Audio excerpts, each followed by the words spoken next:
আজ একেবারে ঘরোয়া স্বাদের রেসিপি, পটলের খোসা বাটা। ফেলনা জিনিস, খাজনার স্বাদ, ভাতের সাথে জমজমা। প্রথমে খোসাগুলো ভালো করে ধুয়ে জল দিয়ে সেদ্ধ করে নিতে হবে। সেদ্ধ হয়ে আসলে হালকা ঠান্ডা করে মিক্সারের মধ্যে দিয়ে দুটো কাঁচা লঙ্কা দিয়ে আমরা বেটে নেব। তারপর কড়াইয়ে তেল গরম হয়ে আসলে শুকনো লঙ্কা আর কালো জিরে ফোড়ন দিয়ে হালকা নাড়াচাড়া করে কুচো পেঁয়াজ দিয়ে পেঁয়াজটা নাড়িয়ে হালকা ব্রাউন ভেজে নেব। পেঁয়াজটা হালকা ভাজা হয়ে আসলে বাটা খোসাটা তার মধ্যে দিয়ে দেবো।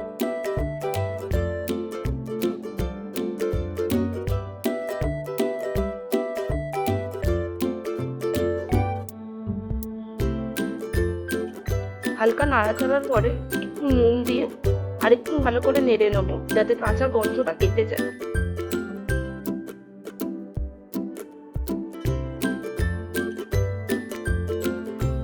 ব্যাস, তাহলেই আজকে ফেলে দেওয়া খোসা আজ হয়ে উঠবে নায়ক। Stay tuned with Golden Days Diary, where every memory feels like home.